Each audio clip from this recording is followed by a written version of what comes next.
यूहन्ना 5:19। There is no success in life and ministry unless you discover and promote the Father's interest.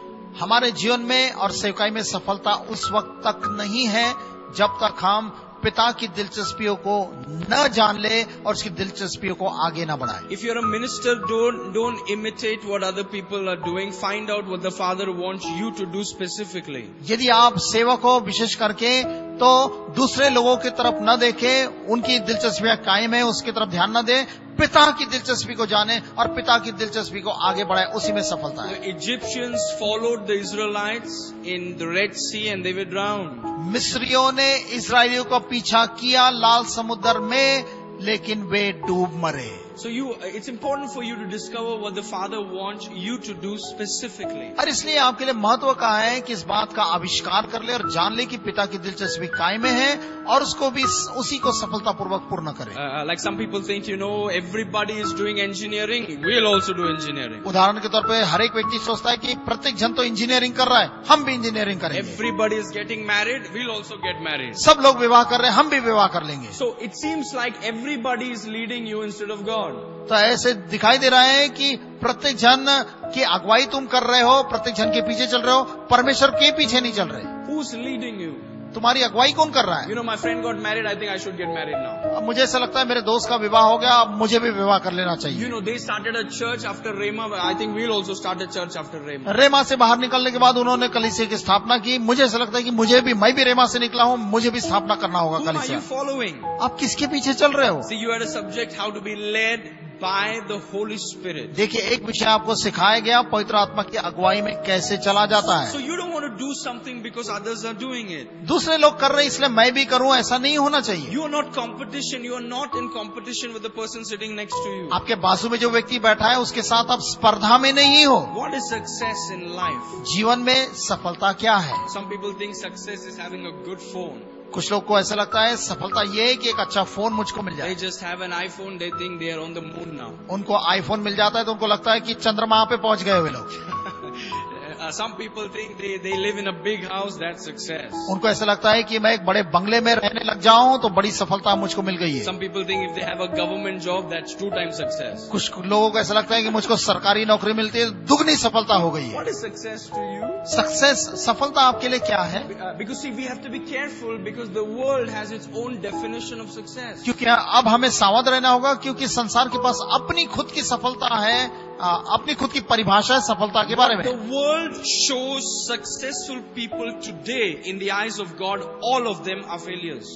जिन लोगों को संसार आज सफल बताता है या प्रकट करता है, वे सारे लोग परमेश्वर की दृष्टि में असफल हैं। So don't let that fake success influence you. तो ये नकली सफलता आपके ऊपर असर न डालने पाए। But see, that's why we have to stay in this mirror. Or else, if you are too much in the world, you will run after the things they have got so that you can also be successful. इसलिए आपको इस आईने में देखते रहना होगा। यदि आप उनको जिस तरीके से सफलता मिली उसके पीछे पड़े हो तो आप भी नकली सफलता में पड़ जाओगे। Nothing wrong with having a nice car.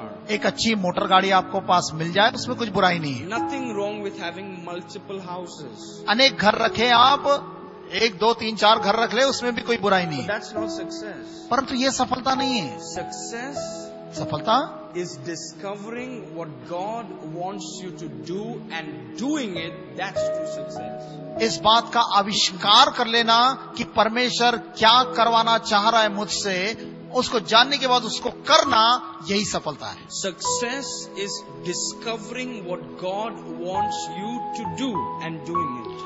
परमेश्वर मुझसे क्या करवाना चाह रहा है, इस बात का आविष्कार करना और जानने के बाद वही काम करना, यही सफलता है। Let me say it again. मैं फिर से कहूंगा, True success is discovering what God wants you to do and doing it. सच्ची सफलता यह है कि परमेश्वर मुझसे क्या करवाना चाहता है इसको जान लेना, उसका आविष्कार कर लेना और उसी के अनुसार करना। Some people came to Jesus and said, Lord, in your name we cast out devils and this devil and that devil and prophesied and this and all this. And Jesus said, who are you? कुछ लोग यीशु मसीह के पास आए और बोले, प्रभु हमने तेरे नाम से दुष्ट आत्मा को निकाला, अचंभे के काम किए, चमत्कार किया, और आपको वाले पलट कर यीशु मसीह ने क्या कहा, तुम कौन हो? think about this. इस बात के बारे में थोड़ा सोचो। I'm casting out devils, मैं दुष्ट आत्मा को निकाल रहा हूँ and I'm preaching, और मैं प्रचार कर रहा and I'm prophesying, और मैं भविष्यवाणी कर रहा people are clapping, और लोग ताली बजा रहे and I go to Jesus, and Jesus said, well, what's your name again? और मैं यीशु मसीह के सामने खड़ा होता और यीशु मसीह पूछता है, खैर तेरा नाम क्या है, कौन है तू? He said, because you didn't do what I told you to do. वो इसलिए बोल रहा है क्योंकि जो काम मैंने तुझको करने के लिए बोला था वो काम तूने नहीं किया है। See, what the world goes after is temporary. देखिए, जिस बात का पीछा संसार करता है वो थोड़े समय की बात होती है। What I have just defined for you is eternal success. जिस बात की परिभाषा मैंने आपके सामने अभी खोल के रखी है वो है सफलता। Many Esau's in the world today.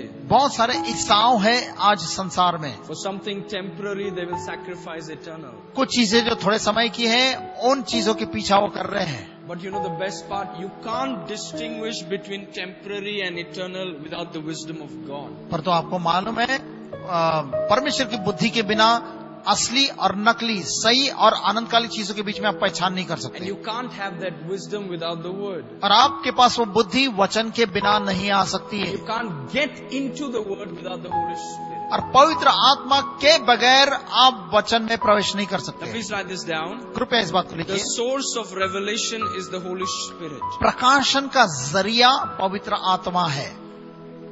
The source of revelation is the Holy Spirit. प्रकाशन का जरिया पवित्र आत्मा है। The context of revelation is the Word of God. वचन का संदर्भ परमेश्वर का वचन है।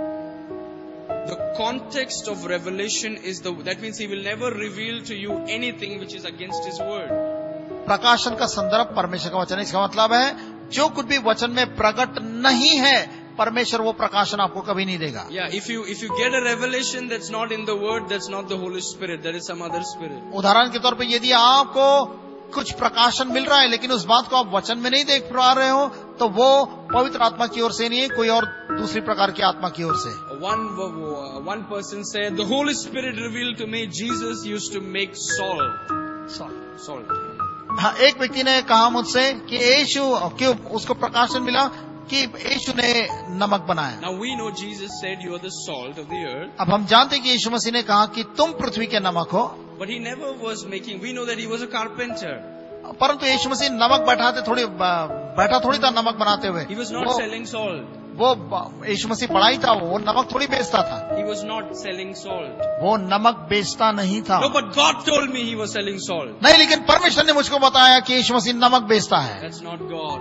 ये परमेश्वर नहीं है, Because the context of revelation is always the word. क्योंकि वचन का संदर्भ सदैव परमेश्वर आत्मा, प्रकाशन का संदर्भ सदैव परमेश्वर का वचन होता So है। it doesn't matter how smart you are or how smart I am, if the revelation is not in line with the word of God, that's not a revelation from God. तो इससे कोई फर्क नहीं पड़ता कि कितना बुद्धिमान मैं हूँ, कितने बुद्धिमान तुम हो, यदि प्रकाशन परमेश्वर के वचन के आधार पर नहीं है तो वो प्रकाशन नहीं है। Okay, please write down. Revelation knowledge is the knowledge given by the Holy Spirit through the word.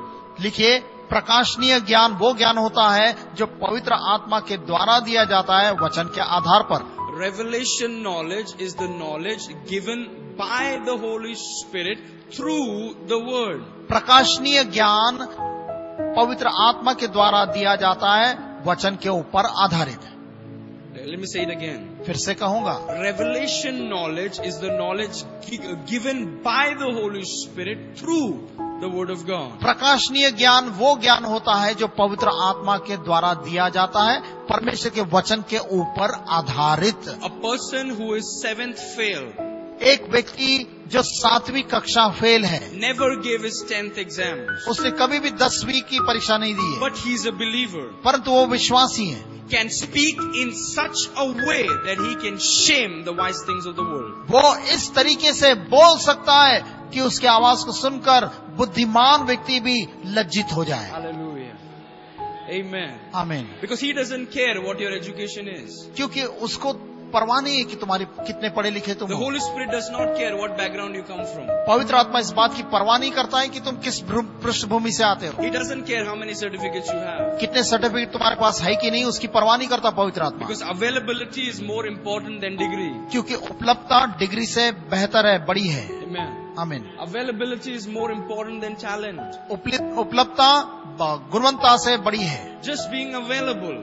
सिर्फ उपलब्ध हो जाना। Lord, I have time. I'm not that busy. I have time. प्रभु मेरे पास समय है, मैं बहुत व्यस्त नहीं हूँ। And as you begin to give time, you will begin to speak things that you will really, the highly intellectual people will be surprised at your talk. और जैसे तुम समय दोगे तो आप खुद ही आश्चर्यचकित हो जाओगे कि जो बुद्धिमान व्यक्ति पृथ्वी पर का बोल नहीं पाता है, उससे भी अधिक बुद्धिमानी की बातें तुम बोलोगे। The Bible says Jesus at the age 12, Bible कहती है कि 12 साल की उम्र में यीशु, having never had secular education, उसने कभी भी ऐसे संसार की पढ़ाई लिखाई नहीं की थी। he went to the scholars, वो बुद्धिमान व्यक्ति के पास पहुंचा, started asking them questions and talking to them. वो शास्त्रियों के पास पहुंचा, उनसे प्रश्न पूछने लगा और उनको उत्तर देने लगा। The Bible says the scholars were amazed at his understanding and his answers. Bible कहती है कि वो उस समय के शास्त्री उसके उत्तर को सुनकर, उसके प्रश्न जवाब को सुनकर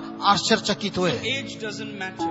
तो उम्र का कोई तकाजा नहीं है। Gender does not matter. स्त्री है या पुरुष है, उससे भी कोई फर्क नहीं पड़ता। Secular education status does not matter. संसार की पढ़ाई लिखाई से भी कोई फर्क नहीं पड़ता। What matters is your hunger. तो फर्क पड़ता है आपकी भूख से। What matters is how much do you want it. आप कितना अधिक चाहते हो, इससे फर्क पड़ता है। See, that's why I don't like this attitude.